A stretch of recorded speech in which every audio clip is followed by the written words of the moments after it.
played a hard-fought, tactical battle. Overall, Pedro, does it feel like a good day? No, in the end, we wanted to win, but we had a hard work in front of us. We know that they are a good team. I think we came to the game to win it. Of course, we are not as happy as we wanted to be, but we don't want to lose as well. It's a good point against a tough team. Yeah, Mark, I said it was hard-fought and tactical. What was it like to play in? Yeah, I think same that Pedro is a tough game. They play each other with the same ideas for a long time, but I think today we play well. For sure, we want to win, but I think we draw. We need to keep going this way. I think we are doing well the thing, so we need to stay in this way and try to push more. Yeah, and I wanted to ask you both about your respective battles. Pedro, you with Ben White, you were booked, he was booked. From that point on, what do you think about, picking your moments, when to go at him, when to lay it back, when to attack, when to defend? No, I think it's the moments of the game. So I went to him when I should go, and I hold the game when we should. So it's in terms of reading the game, this kind of stuff, and I think we did really well. We had some moments that we could done better, but I think, like Mark said, we did a really good job, and we want to improve and continue to at this level, because I think the consistency is the important point. And then tell us about that first Premier League goal for Chelsea, because then that comes when you switch to the right. I'm really happy. I'm really happy to help the team. Like I said, this is a group that works really hard every day, so I am one more to help the team, and I'm really happy. And Mark, just tell us about your battle with Saka. Feels like we've seen quite a few of those over the last few seasons, and perhaps most people would agree you got the better of him today. No, I think he's a top player. We play like a lot of times in front of each other, but I think he's big respect. I think he's a top player, so I try to do my work. I think he wants to do his work, so it's a good battle, and hopefully we can do more of this. What is the secret against him? What do you need to do well personally? No, I don't know. I try to try to don't give space. I try to be always close to him. We know he's a special talent, so I try to do my work, help my team. I need to do my job in the pitch. So I think today I try to do the best of me, and we give one poison. We need to go. Yeah, and you joked he needs to be Marc Cucurella. You obviously need to be Pedro Neto. Do you feel like you're growing into that Chelsea shirt? The performances are getting better and better? Yeah, like I said, I work every day to improve it, and I'm trying to get to my best and continue, so it's what we'll continue to do. Okay, we'll play with the match, named by your old friend Gary Neville, Marc Cucurella. No, thank you, Pedro. Thank you, Pedro. I don't know what to say to that, do you?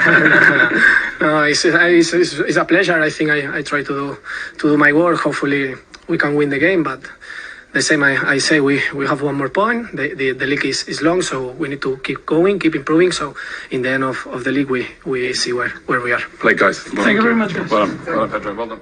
Yeah, they are keeping it going. And Frank, you talk about progression. It's the first time Chelsea have been in the top three in the Premier League in 2.5 years. Wow. Where they are tonight. Yeah, this says it all. It's been a tough, difficult 2 seasons really for Chelsea. Not especially when you come off the back of 20 years or so of a lot of success, and it's just a reality, and you have to work through that. And I think some of the good fruits of the work that's been done now, you're seeing players that look like they're ready to grow in this team and be in a team that's going to compete for the top 4. So that's why Chelsea are in a good position. There's definitely more stability, individual talent. At the top end of the pitch, they are looking very, very dangerous, whoever they come up against. If they can get that base maybe a bit better and get a bit more sound at the back of the pitch, then they can seriously challenge. They've lost only 2 games in the Maresca in the league. Are you seeing the right sort of steps into that foundation? Definitely, yeah. I mean, Chelsea has been crying out, hasn't it, for a bit of continuity, a bit of stability over the recent years. That's not been there. You start thinking Pochettino's getting somewhere towards the end of the season, results are coming, and it might, it looked to many people like, they could be on the right track. And Did he lay some of these foundations? Possibly, but then all of a sudden, and he goes and it's a new manager, and everybody thinks, right, that's torn up again, let's start again. However, I've been impressed with how quickly he's knitted things together, let's say. There looks like a lot more stability. The team looks quite stable. He's not chopping and changing everything, despite having a big squad. And that's not an easy thing to manage. We've seen Pep Guardiola over the years having a quite small, tight squad. Yes, it's detrimental when you get 1 or 2 injuries, but much easier day to day to manage. This is a hard team, hard squad to manage, but he looks from the outside to be doing a good job. When I read about him, like brutally just like moving players over that side, you lot are in the conference, I'm working with these guys, you kind of knew at some stage he's probably got a plan for the players that he's looking at, what he believes are doing what they're doing right now. So I think that as tough as it might be for those players who are not involved in there, not even on the fringe, but he has now got a base of players that he believes that can take him to where they are now. I worked with that squad for a short period and I went back and had 30 players, which you would sort of call almost frontline players, internationals. And it's harder when you try and juggle it. You're trying to keep everybody happy. So not only are those 6, 7, 8 players that don't travel for the games, they can't even get in the squad, not happy. But when you try and change them in and change them out, then they're not happy. Sometimes you do have to be a bit brutal. I think they got to a tipping point in the summer where they went, okay, this is the direction. Let's get the squad, the players that we know we want to move forward. And even if it's harsh, maybe you can see some good things off the back of it. We've often debated on this show, Frank, about how draining that would be, you know, as a manager. Can you focus on the starting 11, on the squad, or does it take your eye off the ball in many ways? The draining, the having to communicate with these players that are international players and deserve the respect in many ways as well. Yeah, I think it's a fault in strategy as a club if you allow it to be that too big a squad, because for the manager's point of view, if players want honesty and they want communication, but when you've got too many players of a high level who want and expect and want to play, and you have to give so much time to try and explain to them, which they want to be explained why they're not playing, that is difficult. It's almost taking your eye off the ball to try and keep everybody happy. Reality is you need performance on the pitch. So I think now, hopefully, they've sort of, that issue is becoming less so, and we're seeing that now. And the players that are the strong core of this team, I think, are now going to develop without that problem. And it was particularly, I think, for Graham Potter, was a tough gig at that point, because he had a lot of players there trying to keep everyone happy. So no matter who you are, doesn't matter what manager you are, you can be the best politician, a diplomat behind the scenes. You cannot keep individuals happy who want to play and represent their clubs. And was it easier, in a sense, for Maresca to come in and go, right, I'm taking the job, but they're the ones that I want, they're the ones I don't want, and you can add X, Y, and Z, and he's then got his group? Yeah, well, I think nothing's easy because they're all tough jobs, these. But if you have the support and the back end of the club and you're in the right direction, if you're going to decide this player is not for me, the club have to say, okay, we'll find a solution and he'll move on. Or we're very happy for you to be quite strong and decide that they're not going to play and that's what it is, and we'll find the best solution as and when it comes. So everybody has to back the manager, and it feels like he does have that support. And that's, I think, been a big help to the start that he's made. So around the place, for instance, when you were keeping the seat warm when there were 30 and they were all wondering, is it me this week? Am I going? There doesn't appear to be that uncertainty, if you like, that there is the squad and they're either on the bench or they're playing now because he's got that number. I think there'll still be some issues. I still think there's a bit of the process to go. Still feeling quite big, but there will also be players that sit on that bench today that have come at big price tags who won't be happy. So that will be a constant managing process. And you know what, if they deal with it right, these players, and they fight and train well, and you know they get them sort of back in the team, then that's good competition. So there will be those tests along the way because of the way Chelsea have started and now where they're trying to bring it back. But certainly you can see it's much more positive now. Because at least if you're Enzo Fernandez, £100 and something million World Cup winner, you're not happy, as Frank says, on the bench today, but you know the clarity is there that you're in Maresca's plans, unlike the others on the other side of the training ground. Well, exactly. Yeah, you've almost got a starting 11, a group of players that are filling the bench, and then a group of, you know, you're not involved at the moment, and that's probably hard to manage those three. It's hard enough to manage two, you know, to sort out your starting 11 and to keep those subs happy, motivated, ready to come on. And you can see the pros and cons for it. I mean, obviously, if anybody, you know, any team is depleted with injuries, then of course it's really helpful to have a big squad. However, I've not managed, which is why I asked Frank, but I know that if I was going to, I'd much prefer to have a smaller squad and not have to, you know, worry about those outside problems. A little bit like what Guardiola does. Now, obviously, as we've spoken before, the problem is then you get an injury to Rodri or someone else big, and then all of a sudden you just haven't got the squad to manage. But I would prefer that than having too many players, because that causes a bigger problem in my eyes. And is it more balanced, do you think, now? You mentioned the recruitment was more aligned in the summer. Yeah, no, for sure. And I think there's been a lot of criticism, a lot of talk about Chelsea in the last 2 years, and some of it might be valid in terms of the strategy. But I think now you're certainly seeing a place now where it's more balanced. They've got it to a much more balanced position. And as importantly, they've got talent. What they've brought in, you look at Cole Palmer, who's been a sensation, but you look at Neto now, you look at midfield now, Lavia's getting in the team, Casado coming through and showing his true self. Gusto was a great recruitment as well. And the manager will always need that talent. So can you get both things right? Bring in good players, get the right side. No manager will want to work with more than be 22, 23 players. At one point, Chelsea had gone towards 30 players and plus. It's very, very difficult. And you have to get the balance of experience, middle of the road, and youth within that group. Well, you mentioned that. The average age today, just over 23 in the starting 11. Yeah. And young players have to wait, and they have to be keen to get their opportunity. They can sit on the bench. They can wait for their time to show and wait for their moment. It's sometimes when, at times now, you've probably had certain players that sign with other managers, a bit more experienced, not that happy, not content to be there. That's more difficult to manage personally. But then you look at someone like Enzo who came on for the same kind of monies as Caicedo, and he, as a World Cup winner, it's up to him to try and force himself into that team because, like Frank mentioned, that's what's going to push that team on. Because at the moment I don't think that Enzo gets in front of Lavia or Caicedo, so he's in the group. So it's up to him to push them in that group so as he can get in. So if he gets in, it's going to be difficult for them to get in there. But like the balance, what he's got is because he's been brutal. There's still players around who are probably, when the manager's walking past, they're giving him a side eye, not happy with him. Of course there is, because like there's players he's just completely cut off. But he's got this balance and it looks good and it's working, so you can't really argue. I would have paid money to have seen you in the modern day era amongst 30 Chelsea players being told by I'd probably be in 11, if I'm going to be honest. I'd like to be confident enough to be in 11. I think you might have been just because of your reaction. Dear me. You mentioned Fernandes there. He actually had a small part in the equaliser, didn't they? Pedro Neto's making giant strides and got the equaliser 10 minutes later. Yeah, sure. It's a nice pass from Enzo. And it's a lovely movement. I think Neto played most of the game on the left, moves to the right-hand side. I think this is where he's going to find his home for Chelsea, moving into this area. It's so natural, opening up the whole pitch, and then he can do that, which is an amazing strike from him. A relatively simple pass from Enzo. It's the movement into that space you don't expect to get really against Arsenal, but he's managed to get it and it's almost strolled into that area, and then that's a great strike from him. So much harder to pick up, isn't it? You've ghosted into those positions over the years, Frank, but when you're coming from a wider position, it's very hard to pick up. Whereas if the defender can see if it's a striker dropping off, they've got the decision to come and go or not, haven't they? But when he just ghosted in there, you're thinking, whose man is it? And you're looking and you think, I can't blame him.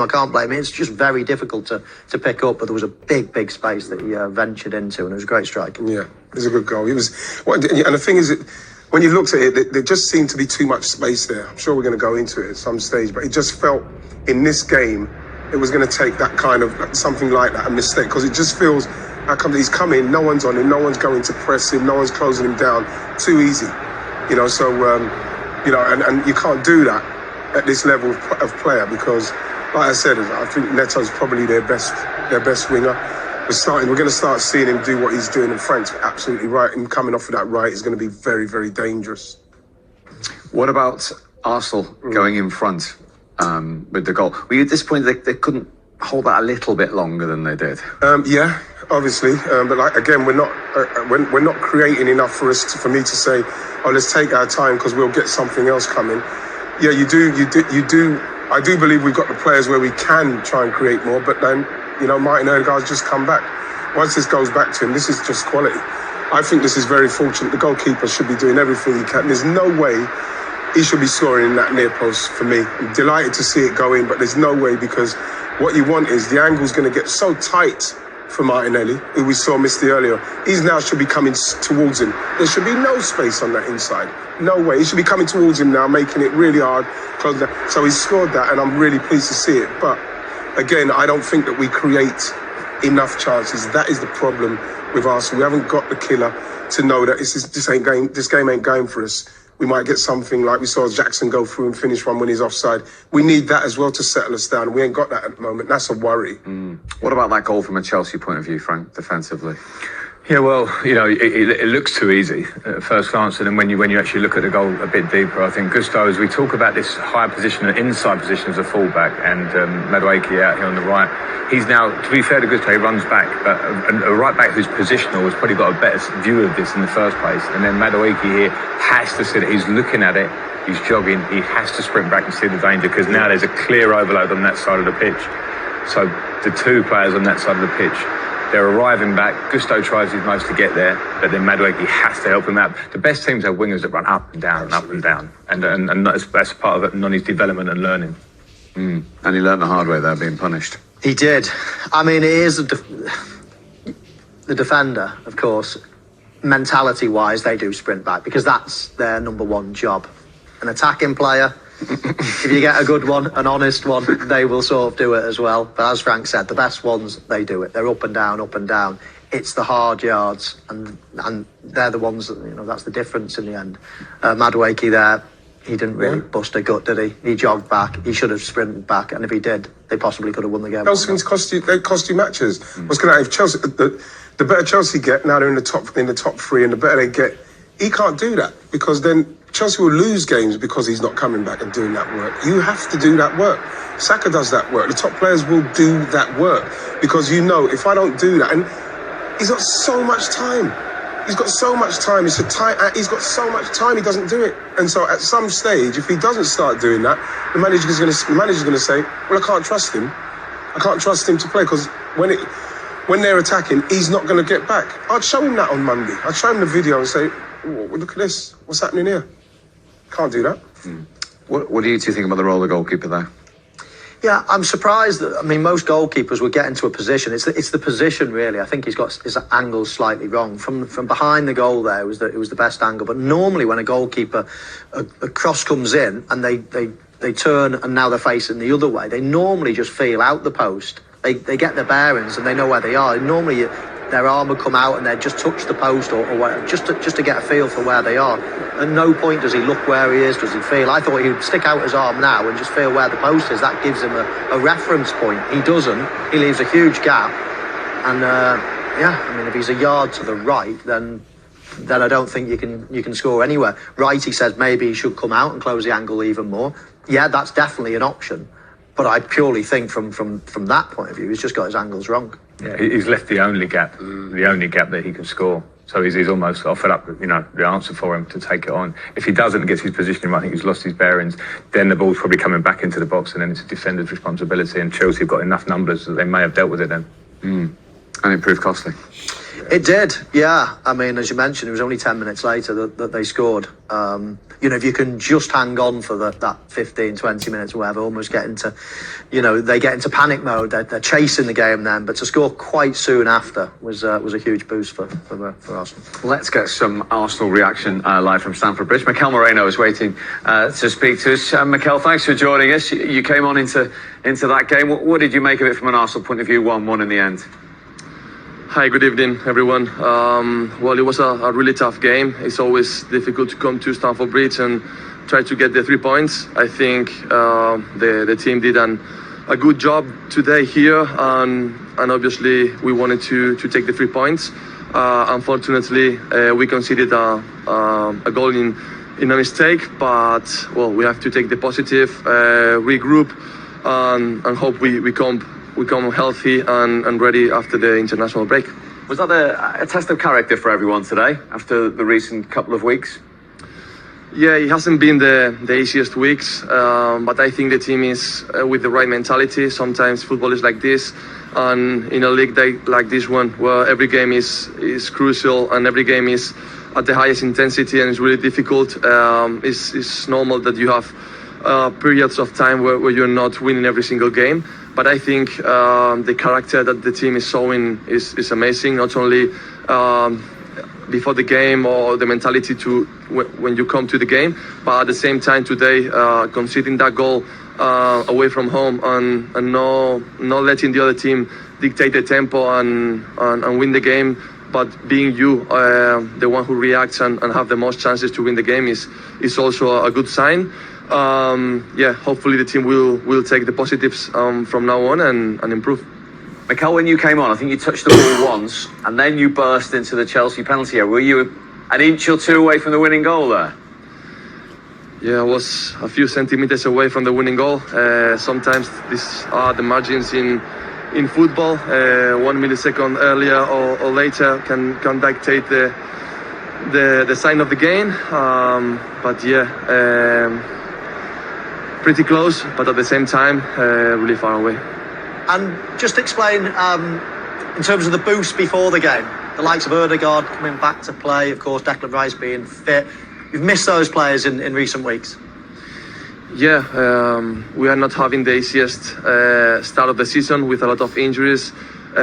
big names, big players being out, and this is not ideal. Obviously, you want to have the whole squad available, not only for the starters, but at the same time for the guys coming off the bench to have more depth.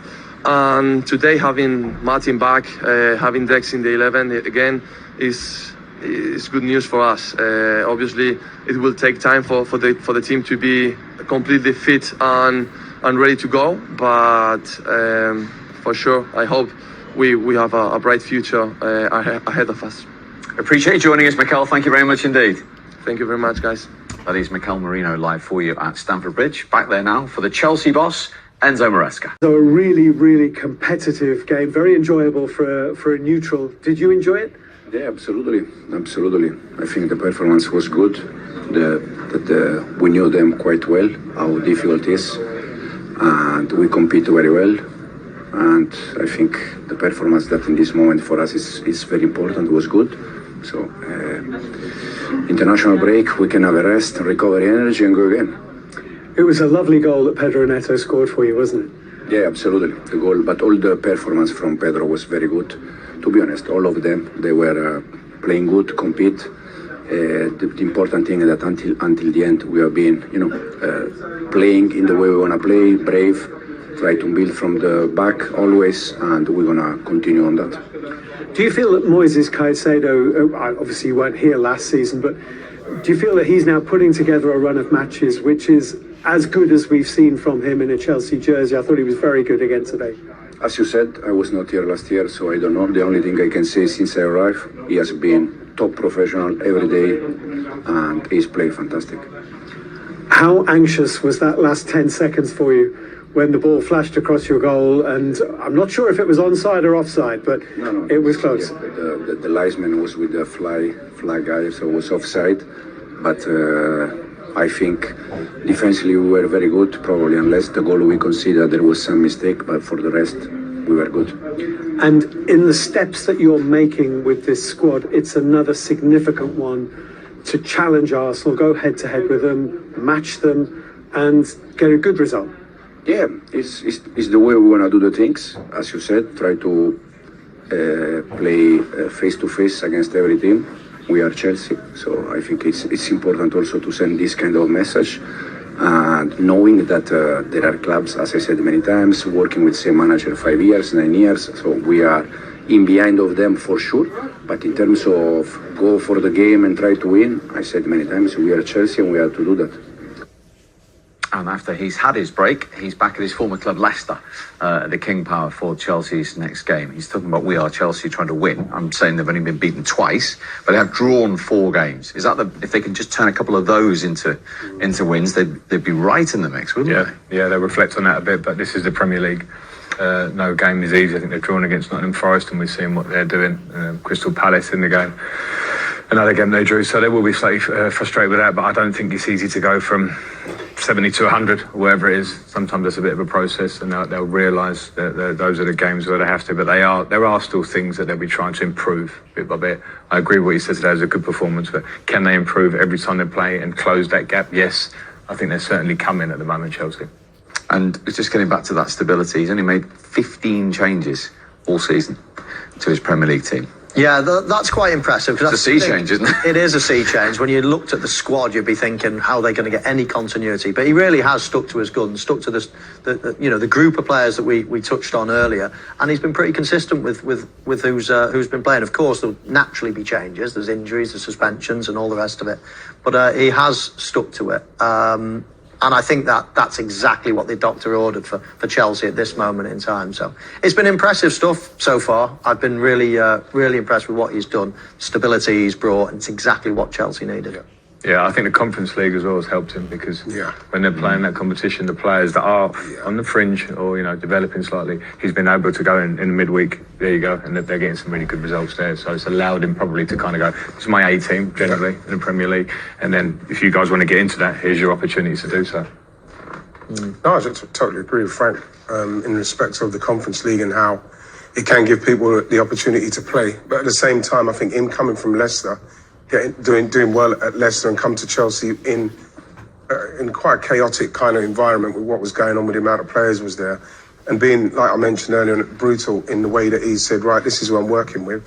And now I don't know, maybe this season now we're starting, and he seems to have it's going right. You know, Caicedo, Lavia, then you've got the four up front with Sancho as well, whether it's Madueke, Palmer, Jackson and Neto or Sancho. That six up front looks really quite solid and ready to go. Once that back's sorted out, like we mentioned earlier, then you're starting to look at a team that will probably be challenging for Premier League. Let's go back to Stamford Bridge, talk to our good friend Glenn Hoddle, who's been really close to the action today. Glenn, good to see you. What did you make of that today? I thought it was a decent game, actually. I really do. I thought there was an edge to it. Great atmosphere here. I thought Chelsea started really well. And Arsenal showed a bit of character. I thought Odegaard did really well to last the 90 minutes, the full game. Had a big say, obviously, in the goal, but it ebbed and flowed. You know, it was. I think a draw was probably the right result, a fair result. But I saw a lot of good things from Chelsea. There's no doubt about that. Arsenal responded under pressure a little bit, been on the back foot. They'll be happy with their performance as well in many ways. So it was a decent game here, Steve. It really was, and good atmosphere. Hi Glenn, it's Michael. I was just wondering what your thoughts were. Obviously you sat in that dugout at Stamford Bridge. What do you think of the Chelsea manager and how he's done so far? You know, all the chopping and changing for so many years now it seemed, but now he looks like he's got a bit of stability. Well, he's picked off the back of Pochettino. I thought Pochettino was getting it really well. He was getting it right at the back end of the season from Christmas onwards. So he's picked up a really good squad. That's one thing. And I've looked at that squad there. They've got every position gets covered. I think I agree with what Frank said earlier. I said that before the game. The Euro Conference League and the League Cup, his second team get to play, and they get to play in front of packed houses. So I think the harmony in the club, he sorted that out a little bit. Listen, I was behind the bench there. It was interesting, Michael, watching the subs, and all players want to play. It's not all hunky-dory. I can see players were upset about not getting on and some coming off that weren't happy. So, he's done a great job, but he's still got a long way to go. But I think those two other cups are really helping him with keeping players happy. If they go out of them trophies, then I think he'll have a bit more of a problem. But at the moment, he's done a wonderful, wonderful job. And what a good squad he's got. You know, where Chelsea will be in a year's time will be interesting. I think they'll be looking to really go for possibly the league themselves. They've got such depth. Those two centre-backs, they'll get better and better. They've got cover at that area. For me, they're not far off it. They really aren't. But the harmony that he's keeping and keeping the gel of the players happy, it's easier in them other cup games. It really is. Once, if they continue in that, then I think they'll have a happy camp. But they've got to do that. Glenn, quick question tactically, because you're always a forward-thinking tactical coach. What's your thoughts on the Gusto position particularly? We see a lot of fullbacks moving into sort of central midfield and positional roles or higher up the pitch, but that sort of high inside number 10 position. What's your thoughts on that? I thought that, Frank, that tied Palmer down on the left-hand side in that little inside forward position. I wouldn't like to play. I mean, Cucurella's done it, but Cucurella had a job to do on Saka today and did it really well. So you couldn't do it with him. He has in the past. So he's chose the right-hand side to put him in there. But what it does is Palmer was playing on the inside left position. For me, Palmer didn't have his best game today, but he needs to be a real 10 where he can float and go across to the right-hand side, cross to the left-hand side, come into the pockets. He couldn't do that today, and it was easier for Partey to always see where he was. You know, when you're playing as a 10, sometimes you can go up and get picked up by the centre-back and then drift off from that position. The midfield players can't see you because you're off the shoulder of them. And he couldn't do that today because Gusto was coming in from the right, and he was told to play just inside Neto and play and link up with him. But it tied him down a little bit, Frank. And for me, it didn't work as well as I think it could have done, having Palmer just floating and going right across what I call the arch, really, the archway just behind as a 10. Fascinating as always, Glenn. Thank you very much indeed. Stay warm. Cheers. Enjoy your evening. Right, we are going to take a quick break, but then we'll be back to Stamford Bridge to get the Arsenal side of the story.